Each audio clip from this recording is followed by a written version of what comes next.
ব্যঞ্জনী একাদশীর উপবাস, এবং এই উপবাসের দিনে, একাদশীর দিনে গিরি গোবর্ধন পরিক্রমা দিলে ভগবান খুব প্রসন্ন হয়। কেন? এটি হচ্ছে সাক্ষাৎ কৃষ্ণের একটি অঙ্গ। যে পর্বতটাকে দেখতেছেন, এটা কোনো সাধারণ পর্বত নয়। যে অন্যান্য আমাদের যেরকম দার্জিলিংয়ে পাহাড় আছে, গ্যাংটকে পাহাড় আছে, কিন্তু ওই পাহাড় আর এই পাহাড়ের সাথে কখনো তুলনা করা যাবে না। যে আমাদের ওইখানেও তো এরকম পাহাড় আছে, কিন্তু এখানে পাহাড় হচ্ছে অভিন্ন, কেননা হচ্ছে ভগবানের একটি অঙ্গ মনে করতে হবে। ঠিক আছে? আর বৃন্দাবনে আসলে এই শ্রবণের মাধ্যমে বৃন্দাবন দর্শন হয়, চোখে দেখে বৃন্দাবন দর্শন হয় না। যে সাধুমুখে হরিকথা শ্রবণ করে বৃন্দাবন দর্শন। তাই এই গোবিন্দকুণ্ড, এর নাম হচ্ছে গোবিন্দদ্বীপ। যে কেন গোবিন্দকুণ্ড হলেন, ভগবান শ্রীকৃষ্ণের যখন দেবরাজ ইন্দ্রের সাথে মানে আপনার যুদ্ধ হতে লাগলেন, যে বৃষ্টি বর্ষণ করতে লাগলেন, বজ্রপাত করতে লাগলেন, 7 দিন 7 রাত্রি ভগবান কৃষ্ণ এই কনিষ্ঠ আঙ্গুল দিয়ে এই পর্বতটাকে ধরে রেখেছিলেন। এই তখন ভগবানের সেই দেবরাজ ইন্দ্রের অহংকার চূর্ণ করার জন্য ভগবান তখন কি করলেন, যে এই পর্বতটাকে ধরলেন। যে দেবরাজ ইন্দ্র ভাবতেন সবসময় তিনি কি, যে তিনি হচ্ছে ভগবান, কিন্তু ভগবান আমাদের একজনই, তিনি হচ্ছেন একমাত্র গোবিন্দ। তাছাড়া এই জগতে কেউই ভগবান নয়। যে আমরা যেমন কালীকে অনেকে বলে কালী মা ভগবান, শিব ঠাকুর হচ্ছে ভগবান, কিন্তু না, ভগবান হচ্ছে আমাদের একজনই, পরমেশ্বর ভগবান হচ্ছে একমাত্র শ্রীকৃষ্ণ। তাছাড়া অন্য কেউই ভগবান নয়। যে তার জন্য এই দাপট নীলাতে ভগবান শ্রীকৃষ্ণ এই দেবরাজের ইন্দ্রের অহংকার চূর্ণ করছিলেন, আর অহংকার চূর্ণ করাতেই দেবরাজ ইন্দ্র এসে সেই ভগবানের পাদপদ্ম অভিষেক করেছিলেন। যে ঘি, মধু, কর্পূর, অগ্রু, চন্দন, ধূপ, দ্বীপ অনেক অনেক কিছু নিয়ে, এগুলি দিয়ে সমস্ত দিয়ে তাকে পূজা করেছিলেন। আর ওই চরণামৃতের যে জল, মানে স্নান করানোর জল অভিষেকের পায়ের, সেই অভিষেকের জল গড়াতে গড়াতে এই কুণ্ডে এসে পড়ছিলেন। এর জন্য এই কুণ্ডের নাম হচ্ছে গোবিন্দকুণ্ড। এই হচ্ছে গোবিন্দকুণ্ড, হচ্ছে ভগবানের এই গিরিরাজের নাভিস্থল। যে গিরিরাজের নাভিস্থল হচ্ছে এই গোবিন্দকুণ্ড। এর জন্য এই গোবিন্দকুণ্ডের জল সবারই চরণামৃত হিসেবে প্রাণ করতে হয়। আজকে তো একাদশী, যে সবাই যেহেতু পুজো দিবেন, তার জন্য যার যার বোতল আছে একটু নিয়ে যান, ওইখানে পুজোর পরে, অভিষেকের পরে পান করবেন সবাই চরণামৃত। ঠিক আছে? জল নোংরা দেখে কেউ ভেবে না জল নোংরা খাবো না। যে যার বোতল আছে নিয়ে আসুন, আর সবাইকে একটু একটু ছিটিয়ে দিন, তাহলে পবিত্র হয়ে যাবে। নিচে জল নিচে, জল নিচে হ্যাঁ না, খাওয়ার জন্য, মুখে নেওয়ার জন্য নিছিস।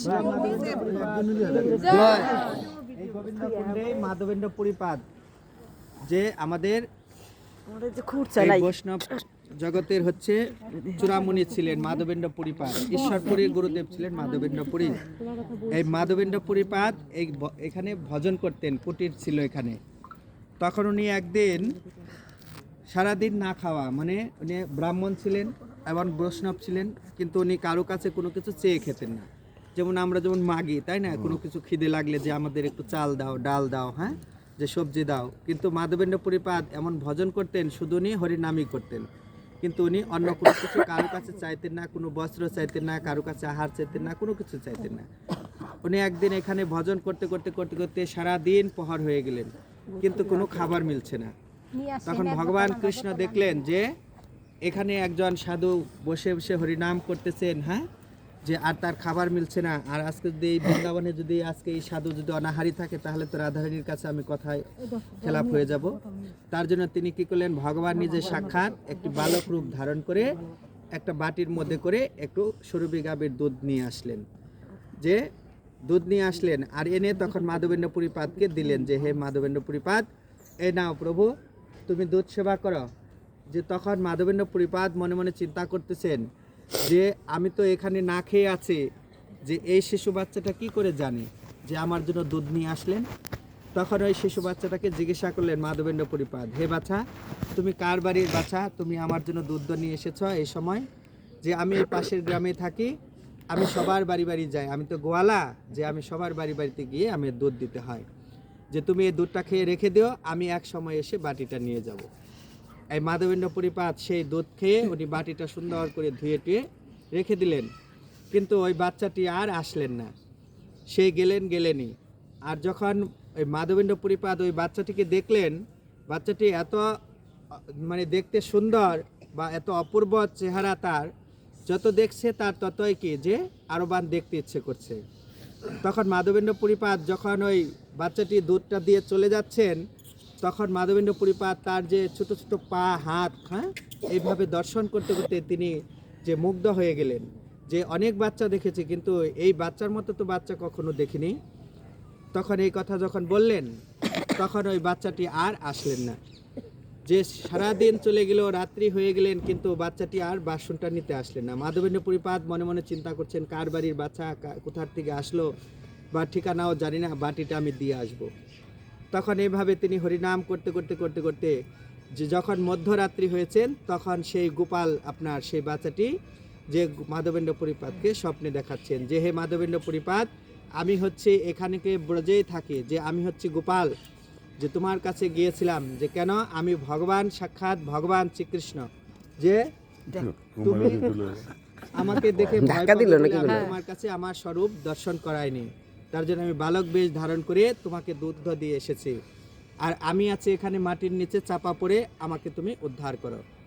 এই কথা যখন বললেন, তখন মাধবেন্দ্র পরিপাত সেই রাত্রে ঘুম ভেঙে উঠে জেগে দেখেন সত্যি মাধবেন্দ্র পরিপাত গিয়ে এই গোপালকে তখন সমস্ত ব্রজবাসীদের ডাকলেন যে, হে ব্রজবাসীগণ, এখানে আমাদের গোপাল আছে, এই গোপালকে উদ্ধার করতে হবে। তখন সমস্ত ব্রজবাসীরা তারা কি যে যার যেরকম কোদাল খন্তা ছিলেন সবাই নিয়ে মাটি কেটে কেটে এখান থেকে গোপালকে তিনি উদ্ধার করলেন।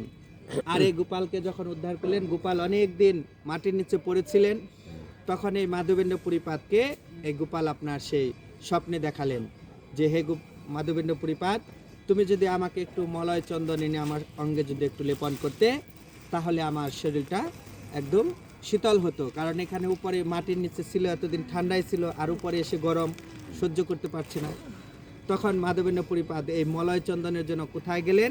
রেমুনাতে, আপনার যে পুরী উড়িষ্যাতে, যে ওখানে রেমুনাতে আপনার মলয় চন্দন পাওয়া যায়, ওখানে গোপীনাথের অঙ্গে প্রতিদিন ওই চন্দন লেপন করে, আর গোপীনাথ ওই চন্দনে খুব প্রসন্ন হয়। তার জন্য তুমি যদি আমাকে একটু এনে দিতে, তাহলে আমারও শরীরটা মানে একটু শান্তি হতো। যে তখন এই মাধবেন্দ্র পরিপাত সে পুরীতে গেলেন, জগন্নাথ দর্শন করলেন, জগন্নাথ দর্শন করে ওখান থেকে উনি রেমুনাতে চলে গেলেন। রেমুনাতে গিয়ে উনি গোপীনাথ মন্দিরে গেলেন গোপীনাথের দর্শন করতে। ওইখানে গোপীনাথ প্রতিদিন 12 বাটি করে ক্ষীর ভোগ হয় আপনার। তখন ওই 12 বাটি ক্ষীর ভোগ হয়, ওইখানকার সমস্ত ভক্তগণরা সবাই আলোচনা করছেন, যেমন আমরা ব্রজতে আসছি যে অনেক অনেক মাহাত্ম্য আছে জায়গায় যেগুলি দর্শন করতে হয়। তখন ওই সমস্ত ভক্তরা আলোচনা করছে যে এখানে 12 বাটি করে প্রতিদিন ক্ষীর ভোগ হয়, এই ক্ষীর খুব বিখ্যাত যে গোপীনাথের। তখন ওই মাধবেন্দ্র পরিপাত তিনি মনে মনে চিন্তা করলেন, যদি এই ভগবানের ক্ষীর প্রসাদ একটু পেতাম, তাহলে আমি ব্রজে গিয়ে আমার গোপালকেও আমি এরকম ক্ষীর রান্না করে ভোগ লাগাতাম। এই কথা যখন বললেন, তখন মাধবেন্দ্র পরিপাদের জন্য তখন ভগবান কি করলেন, এই গোপীনাথ আপনার ক্ষীর চুরি করে রাখলেন। একটা 12টা ভাণ্ডার থেকে 11টা ভাণ্ড পূজারী বের করে নিলেন ভোগ লাগিয়ে, আর মাধবেন্দ্র পরিপাদের জন্য একটা ভাণ্ড তার উত্তরের নিচে রেখে দিলেন। তখন পূজারী যখন মন্দির বন্ধ করে রাত্রে শুয়ে আছে, তখন পূজারীকে স্বপ্নে দেখাচ্ছে গোপীনাথ, হে পূজারী, তুমি দ্বার খোলা, আমার ভক্ত এসেছে গোবর্ধন থেকে, তার নাম হচ্ছে মাধবেন্দ্র পুরী, তিনি তোমার এখানে এসে আরতি দর্শন করেছে, আমাকে দর্শন করেছে, কিন্তু তাকে তুমি প্রসাদ দাওনি, যে তার জন্য আমি তার জন্য একটি ক্ষীরের ভাণ্ড আমি চুরি করে রেখেছি। এর জন্য তখন এই মন্দির খুলে পূজারী দেখলেন সত্যি সত্যি তার যে আঁচলের নিচে ক্ষীরের ভাণ্ড একটা রাখা আছে, আর ওই ক্ষীরের ভাণ্ডটা নিয়েই উনি চলে গেলেন সেই যেখানে হাটের মধ্যে বসে আছে মাধবেন্দ্র পরিপাত হরিনাম করছে সেখানে। আর মাধবেন্দ্র পরিপাত যখনই ওইখানে বসে হরিনাম করছেন, আর পূজারী সমানে চিল্লিয়ে চিল্লিয়ে ডাকতেছেন যে, কোথায় আছো মাধবেন্দ্র পুরী, তোমার জন্য গোপীনাথ করেছে ক্ষীর চুরি, তুমি এসে এই ক্ষীর প্রসাদ গ্রহণ করো। যে তিনি তো চিনে না কে যে মাধবেন্দ্র পুরী। তখন ওই মাধবেন্দ্র পুরী এই কথা শুনে তখন তিনি ভয়ে তিনি কি যে পালিয়ে যাচ্ছিলেন। যে মাধবেন্দ্র পরিপাত মনে মনে চিন্তা করছেন যে আজকে ভগবান আমার জন্য ক্ষীর চুরি করেছেন, কারণ আমরা এ জগতের মানুষ কি চাই, যে লাভ প্রতিষ্ঠা যশ, তাই না? যে সবাই চায় যে আমার নাম হোক, আমার প্রতিষ্ঠা হোক, আমার একটা যশ হোক, তাই না? সবাই চায় এ জগতে। কিন্তু মাধবেন্দ্র পরিপাত এমন একটা বৈষ্ণব ছিলেন, তিনি বৈষ্ণব জগতের চূড়ামণি ছিলেন। তার যে এতটা ভালোবাসা ছিলেন ভগবানের প্রতি, কিন্তু নিজে কখনো প্রতিষ্ঠার আশা করেনি, যে কোনোদিন প্রতিষ্ঠার আশা করেনি। নিজে সব সময় তিনি ভগবানকে চিন্তন করতেন, আর সেই ভগবানকে চিন্তন করতে করতে তিনি মাধবেন্দ্র পরিপাত সেই ক্ষীর প্রসাদ গ্রহণ করবে না, যে আমার জন্য ভগবান চুরি করেছে। আজকে যদি এই কথা গ্রামবাসী শুনে, তাহলে ভগবানকে দর্শন করবে না, আমাকে দর্শন করতে আসবে। আর আমাকে দর্শন করলে আমার প্রতিষ্ঠার ইচ্ছা হবে, তখন আমার অপরাধ হবে। তার জন্য বৈষ্ণবের কখনো প্রতিষ্ঠার আশা নেই। যে কোনো বৈষ্ণবী যে সেবা করলে ভগবানের নিঃস্বার্থে সেবা করতে হবে। সে বাসন মাজাই হোক, সবজি বানানো হোক, রন্ধনই হোক, মন্দির মার্জনই হোক, ফুলের মালা তৈরি করাই হোক, যে কোনো সেবা। যে সাধুদের হচ্ছে সবসময় নিঃস্বার্থে সেবা করতে হয়। সে মাধবেন্দ্র পরিপাত এমনভাবে সেবা করতেন, তিনি একমাত্র নামের উপরেই থাকতেন। তিনি এ জগতের কোনো কিছু ভোগ করতেন না, কারো কাছে কোনো কিছু চেয়ে খেতেন না। তার জন্য ভগবান নিজে ক্ষীর চুরি করে তার জন্য রেখে দিলেন। আর পূজারী মনে মনে ভাবছে, আমি এত পূজা করি, এত ভগবানকে সেবা করি, কিন্তু ভগবান তো আমার জন্য কোনো দিন ক্ষীর চুরি করে রাখেনি। কোথায় কোন মাধবেন্দ্র পরিপাদ আসলেন, তার জন্য ক্ষীর চুরি করে রাখলেন। এই মাধবেন্দ্র পরিপাদ এই চিন্তা করে তিনি ওখান থেকে পালিয়ে যাচ্ছিলেন। আর যখন পালিয়ে যাচ্ছেন, তখন গোপীনাথের কথা চিন্তা করলেন, যে গোপীনাথ ক্ষীর চুরি করেছেন, আর এই সবাই আমাকে দর্শন করবে আর ভগবানকে দর্শন করবে না। তার জন্য মাধবেন্দ্র পরিপাদ ওখান থেকে ক্ষীর প্রসাদ পেয়ে ক্ষীরের ভাণ্ডটা ভালো করে ধুয়ে রেখে উনি ওই ঝুলার মধ্যে রেখে দিলেন। আর ওই প্রসাদ পেয়ে তিনি রেমুনাতে চলে গেলেন, সেই মলয় রাজ্যে চন্দনের জন্য। এই মোটা চন্দন গাছ কি করে উনি বৃদ্ধ মানুষ কি করে নিয়ে আসে, 1 মণ চন্দন আপনার আনতে পারছে না। তখন ভগবান গোপাল স্বপ্নে আদেশ করলেন, হে মাধবেন্দ্র পুরী, ওখান থেকে তোমার চন্দন আনতে হবে না, তুমি যে ওখানে গিয়েছো ওইখান থেকে চন্দন নিয়ে তুমি গোপীনাথে যাও। ওই গোপীনাথে গিয়ে তুমি চন্দন ঘষে গোপীনাথের অঙ্গে লাগাও, তাহলে আমার অঙ্গ শীতল হয়ে যাবে। এই মাধবেন্দ্র পুরীপাদ এই অক্ষয় তৃতীয়াতে আপনার এই চন্দন লেপন করেছিলেন। তার জন্য ওই অক্ষয় তৃতীয়া থেকে 21 দিন অবধি এই গ্রীষ্মকালে আপনার যে বৈশাখ মাসে অক্ষয় তৃতীয়া হয়, এই অক্ষয় তৃতীয়া থেকে 21 দিন অবধি গোপালের অঙ্গে চন্দন লেপন করতে হয়। যে গোপীনাথ এই চন্দন লেপন করেছিলেন মাধবেন্দ্র পরিপাত, তার জন্য গোপালের সেই অঙ্গ শীতল হয়ে গেলেন। আর গোপীনাথকে দর্শন করে মাধবেন্দ্র পরিপাত আবার পুনরায় তিনি ব্রজধামে আসলেন। এই ব্রজধামে এসে তিনি কি করলেন, যে গোপালকে যখন উনি উদ্ধার করেছিলেন, তখন উনি অন্নকূট করেছিলেন। যে আমরা এই যে কার্তিক মাসে অন্নকূট করি না প্রতিপদে, যে আপনার অমাবস্যার পরে, যে এই অন্নকূটটা চৈতন্য চৈত্রামৃত নীলাতে আপনার মাধবেন্দ্র পরিপাত করেছিলেন। আর একবার করেছিলেন মা যশোদা এবং নন্দ মহারাজ আর ব্রজবাসীগণ। যে এইভাবে তারা এই অন্নকূট মহোৎসব হয়েছিলেন। আপনার সেই জায়গাটা আছে ওই পাশে। আর যেখানে গোবর্ধনকে ধারণ করেছিলেন, সেখানে আপনার ওই মুখারু বলে, হ্যাঁ, মুখারু বিন্দু, সেখানে আপনার কৃষ্ণ ওই গোবর্ধনকে ধারণ করে আছে। ওখানে আপনার দর্শন করবেন, দর্শন করে ওখানে পূজা দেওয়ার দরকার নেই, যেহেতু আমরা গিরিরাজকে পূজা দিবই আজকে, ঠিক আছে। ওখানে কেউ অনেকে ডাকবে যে দুধ ঢালেন, দুধ ঢালেন, দুধ ঢালার দরকার নেই, ঠিক আছে। আমরা গিরিরাজকে ওখানেই পুজো দেবো সাক্ষাতে। ওখানে শুধু দর্শনই করবেন। আর সামনে এখন দর্শন হবে পুছুরি লোটা, ঠিক আছে।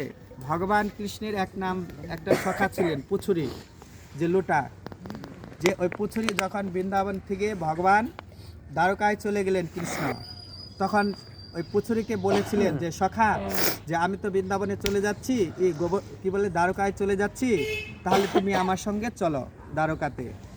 তখন পুছুরি লোটা বলেছিলেন, না সখা, তুমি যাও যাও, কিন্তু আমি এই ব্রজধাম থেকে আমি কোথাও যাব না। আর তুমি যতদিন না আসবে ততদিন আমি তোমার পিছনে বসে থাকব, যে আমি তোমার পথের আশায় বসে থাকব, পথের দিকে তাকিয়ে। কেননা তুমি আসবে, আমি তোমার এই যত ভক্ত এই মন্দির পরিক্রমা করবে, গোবর্ধন পরিক্রমা, আমি তার হিসেব রাখব। দিনে কতবার ভক্তরা পরিক্রমা করলেন এবং দিনে কতবার দণ্ডবতী করলেন পরিক্রমা করে, আমি এই প্রতি মানুষেরই হিসেব রাখব। তুমি আসলে আমি হিসেব দেব। সেই আশায় এখনো এই পুছুরি লোটা আপনার বসে আছে, যে কৃষ্ণ দ্বারকার থেকে কবে আসবে আর তিনি সেই হিসেব দিবে। এই পুছুরি লোটা সামনে দর্শন, আপনার পুছুরি লোটা, ওইখানে সবাই নামবেন, নেমে দর্শন করে আবার গাড়ি তুলবেন। বলো গোবিন্দজি ভগবান কি জয়, গোবিন্দ কোন কি জয়, গোবিন্দ পরিপাত কি জয়। জয় জয় নিতাই।